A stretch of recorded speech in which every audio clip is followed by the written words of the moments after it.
What's going on, everyone? Welcome back to the Improvement for Imbeciles podcast. I'm your podcast host, Natalie, etched, and in today's podcast, we are going to be talking about 13 psychological tricks to make people respect you. And if you happen to be new here, we do things a little bit different here on my channel. This is where I share ways in which I am getting my shit together so that you can get your shit together, meaning these are all things I'm realizing as I'm making this video. Or not exactly as I'm making this video, but as of recently, I've really been focusing on my own self-respect and wanting to gain other people's respect. For a lot of my life, I've thought, respect has to be earned. I'm gonna tell you guys right now, that is all backwards. That is all brainwashing. I used to go out of my way to do all of these things for people who I wanted to respect me because I didn't respect myself. I'm gonna clarify something really fast. So yes, you do have to give respect in order to get respect, but going out of your way to make someone respect you is a waste of your time.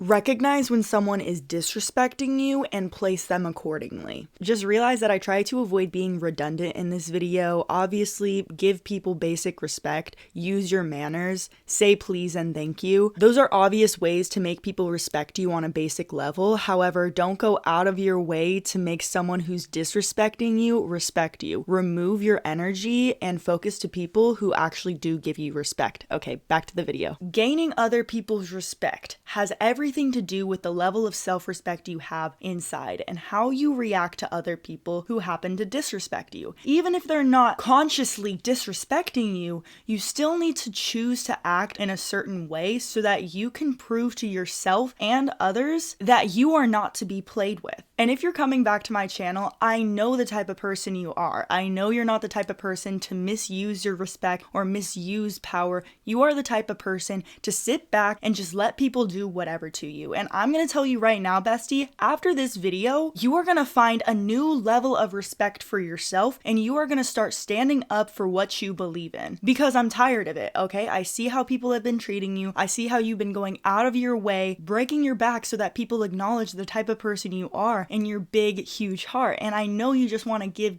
but bestie, let me tell you, not everyone is to be given to. So before we get into all of those psychological tricks, I wanna discuss what respect is, because a lot of people get it confused. Respect is a feeling or a deep admiration for someone's capabilities. Respect also has an aspect of it that is a regard for someone's feelings, okay? To have people regard your feelings, you must first have to regard your own feelings. Respect is less about who you are and more about how you make people feel. It has nothing to do with how old you are. It has nothing to do with how you look in society. It has nothing to do with where you come from or where you're going. Respect is purely based on how you reflect back other people themselves. If other people can see themselves in you, they will naturally have a greater respect for you. This is why people who go out of their way to demand respect often lose respect from people. Think about that one overly bearing boss telling you, like, I need your respect. Like, do you side-eye them and go, like, you're not being respectful to me, why would I be respectful to you? That is what I mean. It is a lot less about who you actually are and more about your demeanor and how you choose to respect yourself. Which brings me into the first psychological trick. When you walk into the room, let people know who you are. If you do not introduce yourself the second that you step into a room, you're not someone that's worth knowing. Sit on that. Like, truly sit on that. I understand that you might be a shy person, you might be more of an introvert, but just by not introducing yourself, you are just gonna stand there and not be heard and not be someone that is acknowledged. Obviously, read the room, but oftentimes if you introduce yourself to people and take the time to let people know who you are more rememberable to them and you are also more respectable to them because it shows I'm not someone who will just sit back and let myself not be known. Which brings me into number 2. Try to remember people's names. And this is something that I am learning a lot more as I go out and I go to these various events I'm going to and introduce myself to people to network. What helps me remember people's names is also getting their social media handle. We live in a world where it's very very easy to not remember people's names. We all have our own agenda for the day, right? We all have things that we're doing for ourselves, but simply remembering someone's name, especially if there's someone that's important, helps you, because if you meet them again and you remember their name and they don't happen to remember your name, they will remember your name the second time. A trick that helps me remember people's names is when they introduce themselves to me, I say their name. I say, nice to meet you, blank, their name. You know what I mean? Like, I say their name as they're introducing them to me. And then throughout the interaction, I'll use their name. When you use someone's name, you are acknowledging them directly, which means that they are more likely to remember you. Number 3, this one's very obvious, fix your posture. If you walk into the room with your shoulders back and you're standing straight, you're walking with confidence, you have a purpose, people are more likely to see you and acknowledge you rather than when your posture is down and you're looking to the ground. It just looks a lot better, and it also makes you feel a lot better. Like, before you walk into any room, even if you have a lot of nerves, walk into the room like you are meant to be in that room. Even say to yourself, if you're that nervous, say, I am meant to be in this room. Number 4, always stay busy. Don't be too easily available. When you say yes to everything, your time becomes less valuable because people are seeing you all the time. And oftentimes we do this because we fear that we're going to be forgotten about if we leave. But in reality, it's the opposite. When people don't see us, especially people who were hoping to see us at an event, when they see that we haven't showed up, they'll ask, like, what are they doing? And the next time you're there, they will make use of your time. Just never be the person that's just like laying around doing nothing. Even if you are laying around doing nothing, make it up. Like, say that you're doing something. Also, when you're too easily available, it also shows that you're like desperate, and that's not the idea you want to give. If you want people to respect you, you cannot be desperate. Number 5, if someone disrespects your time, this is so important, okay? If you feel like your time is being disrespected, don't be so willing to reschedule or just be easily available after that. And what I mean is, let's say someone cancels on you very, very last minute. Check for a couple of things. Number 1, are they apologetic of the fact that they had to cancel? Did they provide you a reason? Because if they provided you a reason, that shows that most likely they are being genuine. Give people the benefit of the doubt. However, remind them of these things. Did you have to text them first to remind them of certain plans? Is this a pattern? Do they always flake on you? Are they a business connection or are they a friend connection? Because it's different if someone who's actually beneficial to you, maybe keep it in mind for next time, but have them be the one that reaches out to reschedule or make other plans with you. Be like, we'll see. We'll see if I have time this month. I'm really booked and busy this month, but I might be able to make time for you. Don't make things a big deal, but also recognize what place this person is in your life, and don't be afraid to kind of distance yourself if someone has constantly proven to you that they will always flake on you. Accept people how they are, place them where they belong. Number 6, replace sorry with thank you. Especially if it's something that is a small mistake of yours. I think a lot of us misuse the term sorry, and I used to be one of these people. I would always be like, oh my God, I'm so sorry for things that I didn't even know I was supposed to do. Maybe it was just a mistake, right? Think of the term sorry for actually taking accountability for something, like you did something wrong. Don't always say it for the most minor inconveniences. Like if you drop something, don't be like, oh my God, sorry. Or if someone says, hey, you should do this instead of this. Thank you. I'll keep that in mind for next time. It's a lot more classy than saying I'm sorry for things that were just genuine mistakes. If you say sorry all the time too, it devalues when you actually mean I'm sorry. And this is something I really, really had to learn because I would always be the type of person saying, oh my God, I'm so sorry, I'm so sorry, I'm so sorry. And I realized like I wasn't actually sorry. It was like a trained response from other people in my life who trained me to always take accountability for even something that I didn't do. I highly suggest that you do some shadow work behind that too, because a lot of the times I recognize the reason I would always say sorry is because I literally felt guilty for just like taking up space. Number 7, take accountability for when you actually do something wrong. This will show character, okay? When you know you are in the wrong and you say sorry, number 1, people will know that you have the ability to self-reflect and the ability to know that you are not perfect, right? Like we are all human, we are not perfect. However, we have to acknowledge that fact and be able to own up to all of our tacky shit. Nobody likes having people in their life that have no self-awareness of when they mess messed up. When you are arrogant and you deflect all the time and you never ever take accountability for your tacky shit, people will notice that. And in fact, people will distance themselves from you. When you can acknowledge how your actions impacted people and really truly take accountability for that and feel remorse for what you did, even if people are angry at you, they'll respect the fact that you owned up to what you did.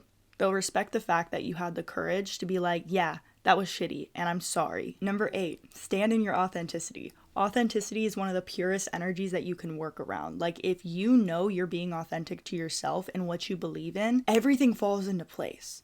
Everything aligns with you. Authenticity also means acknowledging the parts of you that aren't really that healed yet, acknowledging the parts of you that you don't really like looking at. Arrogance is loud, confidence is quiet. When you know yourself, when you know you have things to work on, when you can see yourself for everything you are, the mistakes, the good qualities, the bad qualities, everything, when you can see yourself for the whole of who you are and stand in it, that energy is the most powerful thing ever, and that in of itself will make people respect you more. Number 9, avoid emotional reactions. And I know this one's going to be hard for some of you to hear, but your emotions don't always play a part in what you should do and how you should act in a situation. And this is coming from someone who used to let her emotions control her. You know, I'd feel like I miss my ex for one day and then I'd text my ex. I'd feel abandoned by my friends and then I'd text them this long paragraph. Like, that's how I used to act. However, once I grew up and I acknowledged like where these emotions were coming from and how they were actually working to my detriment, I realized that something needed to change, and that change started within myself. There is a time and place for feelings, okay? I'm not saying ignore your feelings. I'm not saying suppress them. I'm saying avoid the emotional reactions and handle your emotions in private so you can react in the best way possible.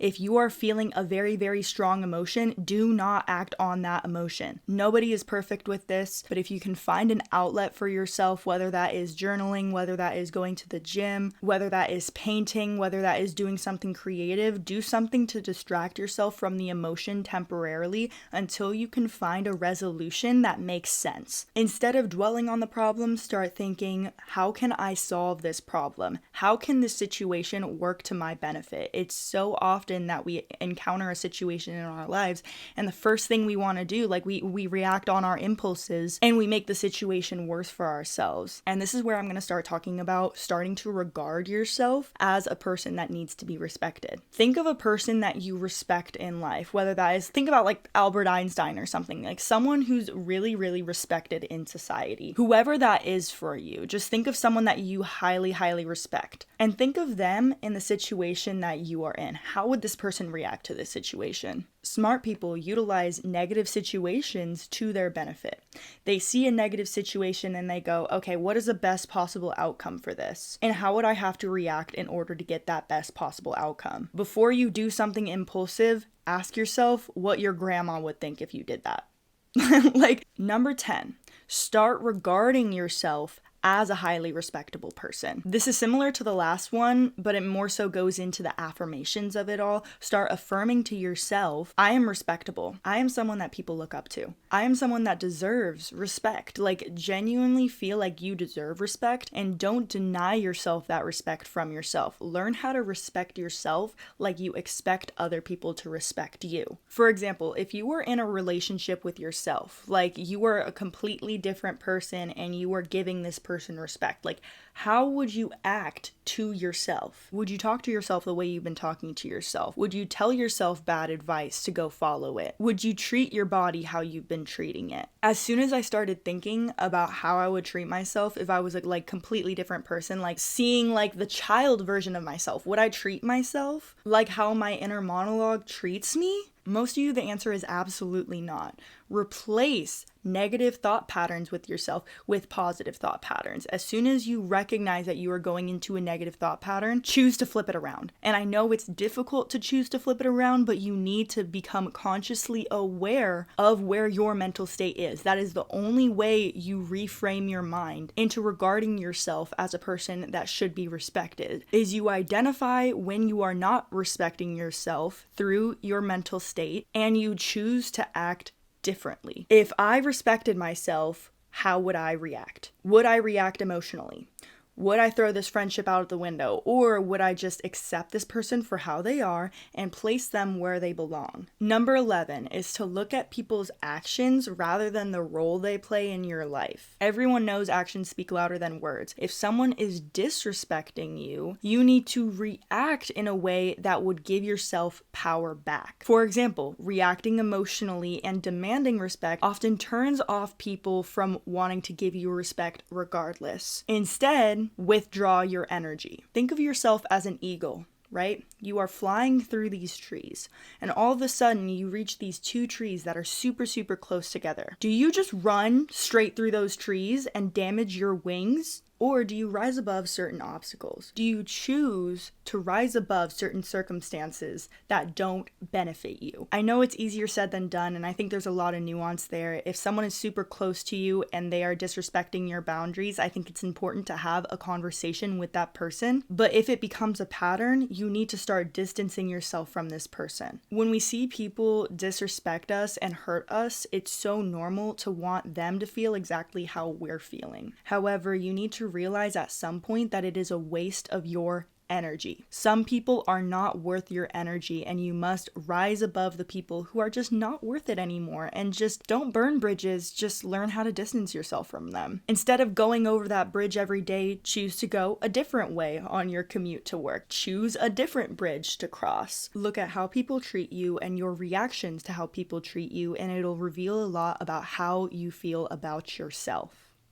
Use nuance, okay? Number 12 is to stop taking disrespect so personally, especially if it's someone in your life who is trying to go out of their way to disrespect you. Oftentimes it's projection.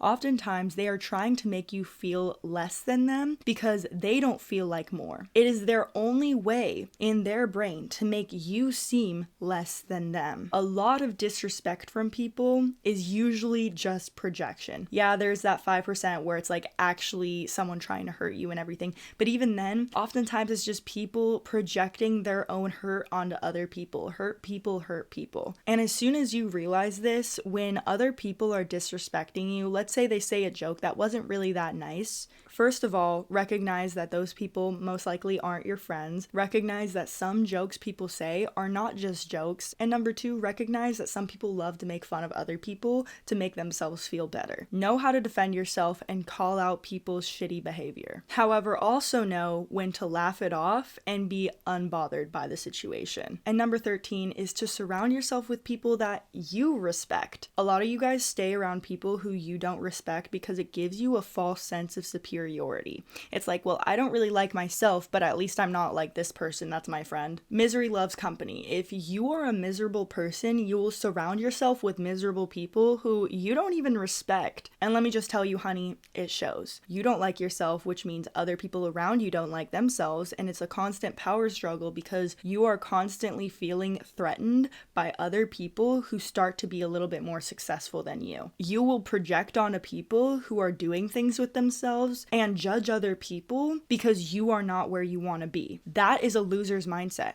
You need to start surrounding yourself with people who intimidate you, honestly. Surround yourself with people who, when you meet them, you feel like you need to get your shit together. Instead of getting jealous, get inspired. Because when you surround yourself with people that you genuinely respect, you start taking on their attitude towards life. You stop seeing life as a competition and you start seeing life as something where you can learn from everyone. Everyone has their own journey, and there's so many people in the world that want to help you get to where you want to be. When you're surrounded by a lot of unhappy people, you will often adopt this unhappy, depressed mindset because you fear actually getting to the point and actually taking personal responsibility for your life. You'll hate people who are doing better than you because it's easier than acknowledging why you are not doing better for yourself. And that's a hard pill to swallow, but it's a necessary pill to swallow. Get yourself out of nasty environments with negative people. If you want to be respected by other people, you need to step into rooms where you you respect others and you go out of your way to become a person worth respecting. With that being said, you guys, thank you guys so much for tuning into the Improvement for Imbeciles podcast. Be sure to check out all of my social medias, Instagram at mylifeasetched, TikTok and Snapchat at natalie etched. I'm also posting a lot more on Snapchat because I'm showing you guys my process of getting ready for a pageant I'm in. This is my first ever pageant and I'm really excited to represent my city. So if you want to learn more about that, be sure to go check out my social medias. Thank you guys so much for tuning in this week to the Improvement for Imbeciles podcast. If you're tuning in on YouTube, be sure to like this video, subscribe. Come on, like this video. Like, I know so many of you forget to like the video, but I put you guys on game this week, so be sure to like the video. Okay, bye guys, stay stupid.